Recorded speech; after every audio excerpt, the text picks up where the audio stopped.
Jamaah, oh jamaah. Alhamdulillah. Alhamdulillahirrabbilalamin. Kembali lagi di Islam Indah. Wah, jamaah Islam Indah yang dirahmati Allah, Masya Allah, Tabarakallah. Ya, masih dibahas tema kita pagi hari ini yang luar biasa. Temanya adalah, andai aku harus berjuang sendiri. Kenapa sih orang lagi ngomong juga ngomong aja lagi? Saya mau tahu nggak? Kenapa? Hidup ini harus banyak bersyukur. Amin. Saya udah tadi bersyukur di segmen 1. Iya. Jadi Masya Allah, sebelum kita lanjut buat jamaah Islam itu indah, nih ada video tayangan tentang Islam itu indah berbagi. Siapa aja di dalamnya? Waduh, penasaran. Masya Allah. Assalamualaikum warahmatullahi wabarakatuh. Alhamdulillah, sekarang kita bersama Ustadz Maulana. Dan kita masuk di mobilnya Adi. Bersama Adi baik banget ya, kasih tumpangan buat saya. Bersama Ustadz Syam, kita berbagi Masya Allah 10 terakhir di bulan Ramadan ini. Kita berburu pahala Masya Allah.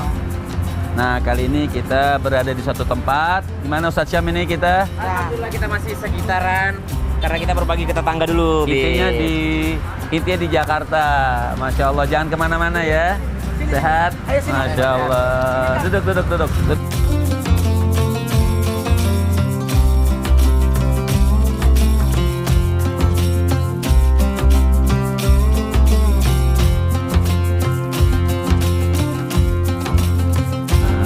Aduh, jadi terharu ya. Berarti menurut kita biasa aja di rumah, tapi Makasih banyak ya, mau ya, biar itu. Masya justru Allah. harusnya terima kasih. Saya juga Enggak, artinya kan dengan kalau mereka nggak mau, kita mau ngasih siapa? Saya juga sih. Aneh, Masya Allah, Alhamdulillah, terima kasih banyak Ya, buat semuanya. satu hal buat kita berbagi itu membuat kita lega. Ya. Lega. Jadi kadang-kala ada sesuatu yang tersendak di hati kita, kalau kita tidak keluarkan itu tidak enak. Semua unek-unek, kata-kata, perasaan, makanya kita orang curhat itu kenapa? Karena ada sesuatu beban yang harus dikeluarin. Nah, orang kaya tidak akan merasa tenang kalau tidak mengeluarkan sesuatu yang dia. Makanya Nabi bilang gak akan berkurang harta dengan sedekah. Jadi jangan khawatir.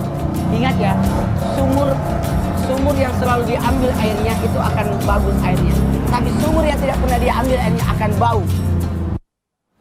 Tuh gitu ya, sumur yang sedang diambil akan bagus airnya. Akan bagus airnya karena terganti terus. Tapi kalau sumur yang tidak pernah diambilnya, dia akan keruh dan bau nanti. Apalagi kalau ada ayam jatuh situ, ya kan?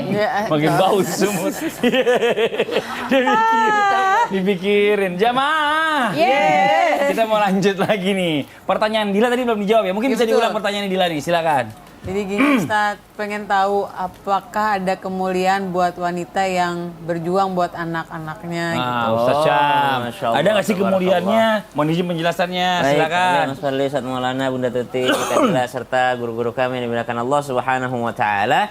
Ternyata kalau ditanyakan, adakah kemuliaan bagi seorang wanita yang bertahan dengan kesendiriannya, subhanallah, bertahan dengan kesendiriannya dalam hal menjaga hak-haknya Allah, menjaga hak-hak dirinya sendiri, menjaga hak-hak daripada anak-anak yang dia miliki, sehingga dia tidak menikah lagi, subhanallah. Maka ini ada kemuliaan daripada baginda Nabi SAW. Nabi SAW dalam sebuah riwayat pernah menceritakan bahwasanya wanita yang sampai wajahnya kehitam-hitaman, artinya kehitam-hitaman ini penuh dengan debu, penuh dengan subhanallah, ya wajah-wajah perjuangan gitu ya, subhanallah. Dia penuh dengan perjuangannya karena mencari nafkah demi anak-anaknya, karena ini adalah anak-anak yatim yang ditinggal oleh ayahnya alias suami daripada wanita tersebut, baik itu ditinggal mati ataupun ditinggal hidup. Lalu wanita tersebut berjuang demi anak-anaknya, maka Nabi SAW menyampaikan bahwa aku dan dirinya seperti ini di surga. Subhanallah. Jadi sama dengan kemuliaan orang-orang yang kafilul yatim, orang-orang yang menjaga ataupun menyantuni anak yatim. Nabi katakan, aku seperti ini di surga. Nabi memberikan isyarat jari telunjuk dan jari tengah beliau. Artinya sangat berdekatan dengan Nabi SAW di surganya Allah Subhanahu wa Ta'ala. Tentu saja kalau Nabi masuk surga nggak mungkin kelas ekonomi gitu ya, nggak mungkin kelas biasa. Tentu saja Nabi SAW adalah kelas tertinggi di surga, yaitu Jannatul Firdaus. Maka seorang wanita yang bertahan dengan kesendiriannya demi menjaga hak-hak dirinya, hak anaknya, dan haknya Allah Subhanahu wa Ta'ala, maka Nabi memberikan isyarat aku seperti ini dalam surganya Allah Subhanahu wa taala. Siapa mereka? Yaitu seorang wanita yang sendirian, yang ditinggal oleh suaminya, mempunyai kedudukan, ini bukan wanita biasa, mempunyai kedudukan dan berwajah cantik. Artinya sebenarnya banyak yang ingin sama wanita tersebut, tapi karena ia menjaga Allah Subhanahu wa taala, menjaga keimanannya, menjaga anak-anaknya, maka dia bertahan untuk tidak menikah lagi karena hendak merawat anak-anaknya hingga dewasa ataupun hingga ia meninggal dunia. Hadis riwayat Abu Daud. Subhanallah. Jadi keutamaan pertama berdekatan dengan Nabi SAW. Tapi ingat, berdekatannya di sini bukan karena dia sendirian, ya, tapi karena dia berusaha merawat anak-anaknya meskipun dalam keadaan sendiri. Berdekatannya di sini bukan karena dia menjanda, bukan, tapi karena dia menjaga haknya Allah Subhanahu wa taala. Berdekatannya di sini bukan hanya karena dia sendirian saja, tapi karena menjaga hak Allah, hak diri sendiri dan hak anak-anaknya, merawat anak-anaknya. Kemudian yang kedua, ada seorang pernah bertanya kepada sahabat Nabi SAW, aku nanti bagaimana di surganya Allah Subhanahu wa taala? Aku bertemu dengan suamiku yang pertama atau suamiku yang selanjutnya? Kata, dijawab oleh sahabat Nabi SAW, engkau akan bersama dengan yang pertama kalau dia adalah orang yang soleh. Maka wanita ini pun bertahan, wah kalau begitu kayaknya nggak ada yang bisa gantiin suami saya yang dulu deh. Subhanallah. Maka dia pun memiliki keutamaan karena apa? Menjaga dirinya daripada menikah lagi, walaupun kata ulama sebenarnya ini adalah kondisional. Ada seseorang yang menikah lebih utama baginya. Ada seseorang wanita yang menikah lebih utama baginya. Kenapa? Untuk menghindari dirinya daripada fitnah, maka menikah lebih utama baginya. Ada juga seorang wanita yang tidak menikah lebih utama baginya. Kalau dia menikah bisa terlantar anak-anaknya. Misal dia ketemu dengan seorang laki-laki, dia sudah senang dengan laki-laki tersebut, tapi dari awal udah kelihatan nih laki-laki nggak bakal ngurusin anak saya. Dia nggak peduli dengan anak saya, dia cuma peduli sama saya. Tapi karena terlanjur dia jatuh cinta sama laki-laki tersebut, dia tidak peduli lagi dengan hak anak-anaknya. Subhanallah. Maka wanita seperti ini yang lebih baik untuk tidak menikah, kata para ulama. Kenapa? Karena menjaga hak anak-anaknya. Apalagi ketika dia berusaha menjadikan anaknya ini adalah waladin soleh, anak-anak yang soleh, dengan kesendiriannya, dengan dia mencari nafkah sendiri, dengan dia memberi nafkah sendiri, maka kesendirian itu menjadi utama di mata Allah Subhanahu wa taala. Bahkan dianggap sebagai seorang yang menyantuni anak yatim. Karena ini anak-anak tanpa ayah, subhanallah, seandainya mungkin tanpa ayah, maka dia adalah wanita yang mulia di mata Allah Subhanahu wa taala jikalau dia menjaga hak Allah, hak dirinya sendiri dan hak anak-anaknya. Wallahu taala. Terima kasih banyak Ustaz Syam. Saya jadi salut sama nenek saya. Nenek saya dulu single parent. Dia lama sampai dia tua. Karena nggak ada yang lamar juga saat itu. Udah serius. Saya sudah bangga. Iya, saya bangga juga ya, Masya Allah. Luar Tapi biasa. bangga berarti bangga, tapi dia itu kan sendiri neneknya. Iya. Berarti neneknya nggak laku-laku. Mau nggak gitu juga. Ibunya Ustadz juga sama ibu saya. Maaf, ibu saya banyak juga yang lamar. Oh gitu. Tapi dia tetap bertahan. Masya Allah. Masalahnya 13 anak. Tersadar diri. Masya Allah. Sekarang kita lanjut Ustadz Maulana nih, Masya Allah ya. Biar nggak tegang nih jamaah. Yeay. Nah, bicara masalah dalam Islam nih, siapa yang lebih berhak nih ketika wanita ini lebih meminta tolong? Karena dia tiba-tiba ini menjadi single parent. Apakah dari keluarga suami atau dari keluarga istri? Sedangkan kalau keluarga istri seandainya, oh ini jauh banget di luar kota dan lain-lain. Ini bagaimana Ustadz Maulana penjelasannya? Fadhol Ustadz Maulana. Izin semuanya, Ustaz Sam, Masya Allah. Kalau saya lihat Ustaz Sam mirip Baraka. Oh, Mirip Kebalik anaknya. kan. oh iya. Kebalik. Kan dia duluan yang lahir. Oh iya juga sih. Bilang Bunda Tuti, Masya Allah, tabarakallah. Buat semuanya, ingat, ada orang yang bisa diminta tolongi oleh sosok wanita yang dalam hal ini single parent, yakni mertua dan orang tua. Ingat, mertua tetap mertua meskipun sudah pisah, meskipun sudah meninggal pasangannya, dia tetap mertua. Mohon maaf, tidak ada mantan mertua, tidak ada. Tetap mahramnya tetap. Karena kenapa? Mahram yang terus walaupun terjadi pempisahan, tetap. Makanya bagusnya tetap hubungkan silaturahmi. Hubungkan silaturahmi. Apalagi ada anak, berarti ada cucu di situ. Maka sosok wanita boleh meminta tolong kepada mertuanya.